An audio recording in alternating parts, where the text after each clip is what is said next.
ब्रह्मचारी का धर्म, यज्ञोपवीत आदि के संबंध में विविध विवरण, अभिवादन की विधि, माता पिता एवं गुरु की महिमा, ब्रह्मचारी के सदाचार का वर्णन। व्यास जी बोले, ऋषियों, आप लोग ब्राह्मणों को आत्यंतिक शाश्वत फल प्रदान करने वाले अभी कहे जा रहे सनातन कर्मयोग को सुने। पूर्व काल में प्रजापति मनु ने सुनने की इच्छा रखने वाले ऋषियों को समस्त वेदों में प्रसिद्ध ब्रह्मा द्वारा बतलाए गए सभी पापों को दूर करने वाले तथा पवित्र ऋषि समूह द्वारा सेवित इस संपूर्ण कर्मयोग को बतलाया था। मेरे द्वारा कहे जाने वाले इस कर्मयोग को समाहित बुद्धि होकर आप लोग भी सुने। द्विजोत्तमों, गर्भ से 8वें अथवा जन्म से 8वें वर्ष की अवस्था में अपने अपने गुह सूत्रोक्त विधान के अनुसार यज्ञोपवीत संस्कार से युक्त होकर दंड, मेखला, यज्ञोपवीत तथा कृष्ण मृग चर्म धारण कर मुनि वृत्ति वाले ब्राह्मण बालक को चाहिए कि वो भिक्षान्न ग्रहण करते हुए गुरु के हित में तत्पर रहकर गुरु के समीप में उनकी ओर देखते हुए वेदों का अध्ययन करे। प्राचीन काल में ब्रह्मा ने यज्ञोपवीत के लिए कपास का निर्माण किया। ब्राह्मणों को यज्ञोपवीत तिहरा होना चाहिए, वो कुशक का हो अथवा वस्त्र का हो। द्विज को सदा यज्ञोपवीत धारण करना चाहिए तथा शिखा बांधे रखना चाहिए, अन्यथा वो जो कर्म करता है वो न किए हुए के समान ही है, अर्थात निष्फल है। कपास या रेशम का बना हुआ विकार रहित जला कटाना हो वस्त्र पहनना चाहिए। ऐसे ही स्वच्छ, छिद्र रहित और उत्तम शास्त्र विधि के अनुसार वस्त्र को धारण करना चाहिए। उत्तरीय वस्त्र के रूप में कृष्ण मृग चर्म शुभ कहा गया है। इसके अभाव में दिव्य चर्म अथवा उरु मृग के चर्म का विधान किया गया है। दाहिना हाथ उठाकर बाएं हाथ के ऊपर दाएं कंधे पर स्थापित यज्ञ सूत्र को उपवीत कहा जाता है। नित्य ऐसे रहना चाहिए। कंठ में माला की तरह लटके रहने पर यज्ञ सूत्र निवित कहा जाता है। द्विजों, बायां हाथ बाहर निकालकर दाहिने ने बाहु के ऊपर, दाहिने के कंधे के ऊपर रखे हुए यज्ञ सूत्र को प्राचितावीत अपसव्य कहा जाता है। इसका प्रयोग पितृक्रम में करना चाहिए।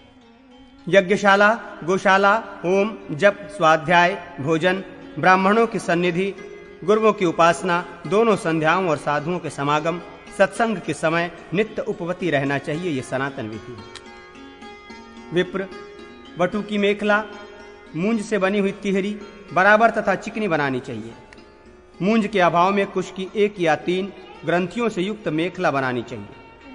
द्विज को केशांत पर्यंत बिल्व अथवा पलाश का चाहे किसी यज्ञीय वृक्ष का सुंदर चिकना तथा छिद्र आदि से रहित दंड धारण करना चाहिए। द्विज को सायं तथा प्रातः समाहित होकर संध्या करनी चाहिए। काम, लोभ, भय अथवा मोह से संध्या का त्याग करने से वो द्विज पतित हो जाता है। तदनंतर प्रसन्न मन से सायं और प्रातः हवन करना चाहिए। स्नान के उपरांत देवताओं, ऋषियों तथा पितरों का तर्पण करना चाहिए।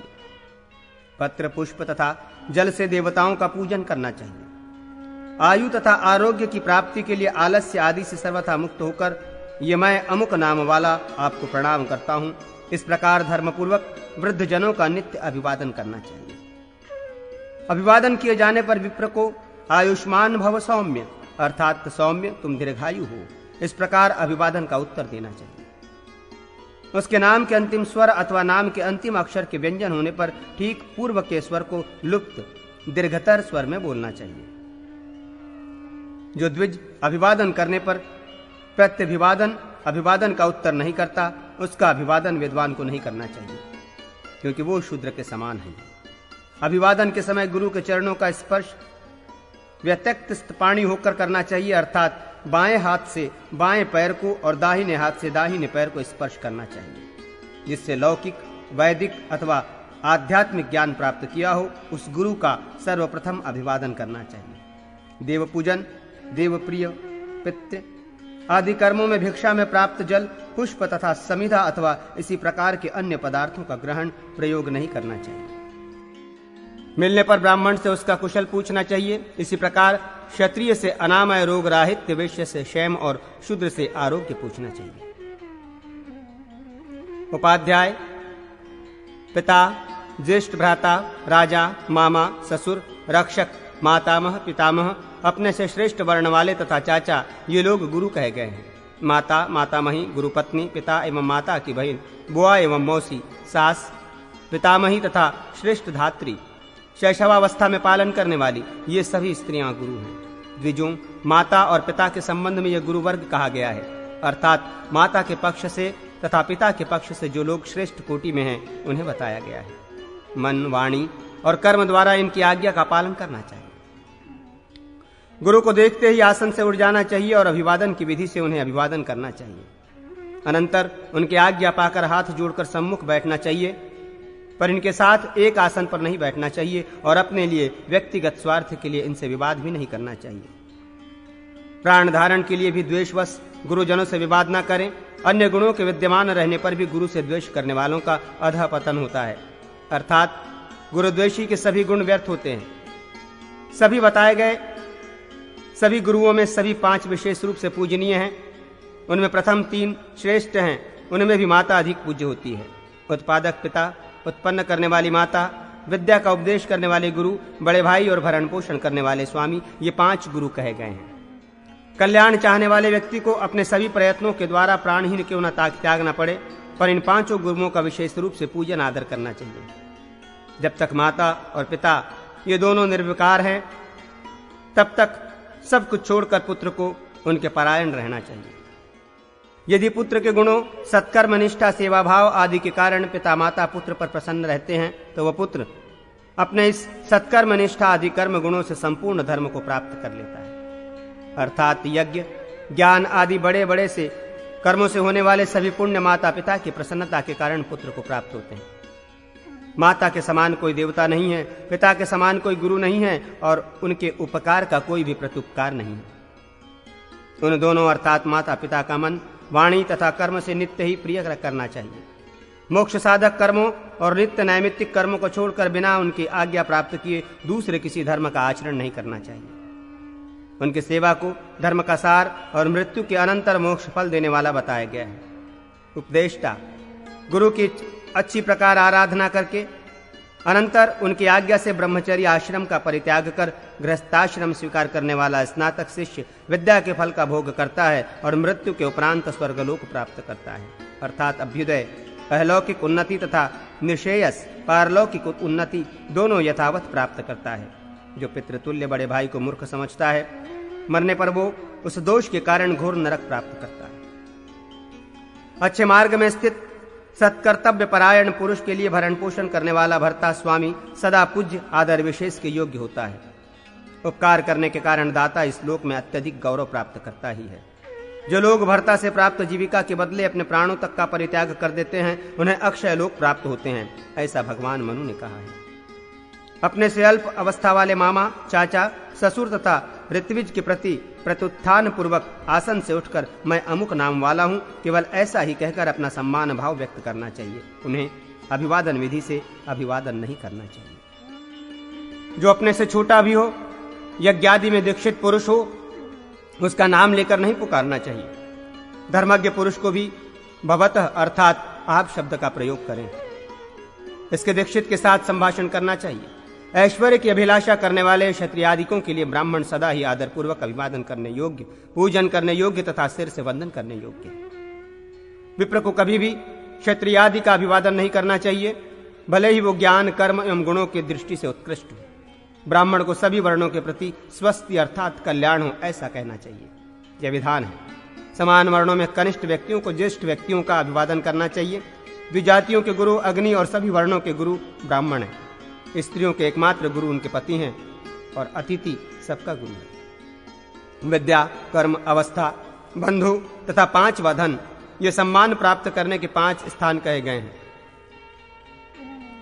इनमें बाद की अपेक्षा पूर्व की गुरुता है। ब्राह्मणादि 3 वर्णों के जिस व्यक्तियों में ये 5 गुण मान्यता के स्थान अधिक हों तथा प्रबल हों, वह अपेक्षाकृत माननीय होता है, अर्थात श्रेष्ठतर श्रेष्ठतम होता है। 10वीं अर्थात 90 वर्ष से अधिक अवस्था को प्राप्त शूद्र भी मान देने के योग्य हो जाता है, अर्थात ऐसे शूद्र के आने पर उसे बैठने के लिए आसन आदि आदर पूर्वक देना चाहिए। ब्राह्मण, स्त्री, राजा, नेत्रहीन व्यक्ति, वृद्ध, भार से पीड़ित व्यक्ति, रोगी अथवा दुर्बल के लिए रास्ता छोड़ देना चाहिए, अर्थात एक ही रास्ते पर आमने सामने होने पर स्वयं हटकर इन्हें रास्ता दे देना चाहिए। इनके निकल जाने पर स्वयं जाना चाहिए। ब्रह्मचारी को प्रयत्नपूर्वक प्रतिदिन शिष्टों के घरों से भिक्षा लाकर गुरु को निवेदित कर उनकी गुरु की आज्ञा प्राप्त कर मौन होकर भोजन करना चाहिए। उपनयन संस्कार होने पर ब्रह्मचारी ब्राह्मण को पूर्व में भवत शब्द का प्रयोग कर भवति भिक्षाम देहि ऐसा कहकर भिक्षा मांगनी चाहिए। क्षत्रिय को बीच में भिक्षाम भवति देहि कहकर तथा वैश्य को अंत में भवत शब्द कहकर भिक्षान देहि भवति ऐसा कहकर भिक्षा मांगनी चाहिए। अपनी माता, बहन तथा मौसी से अथवा जो इस ब्रह्मचारी की अवमानना न करे उससे पहली उपनयन संस्कार की अंगभूत प्रथम भिक्षा मांगनी चाहिए। अपनी जाति के घरों से अथवा अपने से उच्च वर्ण वाले सभी लोगों के घर से भिक्षा ग्रहण करनी चाहिए, किंतु पतित आदि व्यक्तियों के घर से भिक्षा का ग्रहण नहीं करना चाहिए। ब्रह्मचारियों को चाहिए कि वो प्रतिदिन प्रयत्नपूर्वक ऐसे लोगों के घरों से भिक्षा ग्रहण करे जिनके घरों में वेद एवं यज्ञ आदि का लोप नहीं हुआ हो और जो वेदा शास्त्रानुसार अपने कर्मों के पालन के कारण प्रशस्त हों। गुरु के कुल, सपिंड अथवा अपने बंधु के कुल अर्थात अपने कुल और बांधवों, मातुल आदि के घर से भिक्षा नहीं मांगनी चाहिए। दूसरों का घर न मिलने पर पहले का त्याग करना चाहिए, अर्थात पहले बंधु बांधवों, मातुल आदि के घर। यदि वहां भिक्षा ना मिले तो अपने कुल में और वहां भी ना मिले तो अंत में गुरु के कुल में भिक्षा मांगनी चाहिए। पहले के कहे गए घरों से भी न मिलने पर प्रयत्नपूर्वक वाणी को नियंत्रित कर दिशाओं में न देखते हुए संपूर्ण ग्राम में भिक्षा हेतु विचरण करना चाहिए। परपात की एवं हीन जाति वाले के घर की भिक्षा न लें। अपनी आवश्यकता के अनुसार बिना किसी छल कपट के उस भिक्षा को एकत्रित कर प्रयत्नपूर्वक नित्य मौन होकर एकाग्रता पूर्वक भोजन करना चाहिए। ब्रह्मचारी नित्य भिक्षा से जीविका का निर्वाह करे। ब्रह्मचारी को नित्य एक अन्न नहीं ग्रहण करना चाहिए। ब्रह्मचारी की भिक्षा से की गई वृत्ति उपवास के समान ही कही गई है। नित्य अन्न प्राप्त भिक्षान्न का पूजन प्राणधारक रूप में विष्णु स्वरूप समझकर ध्यान करें और निंदा न करते हुए उसे ग्रहण करें।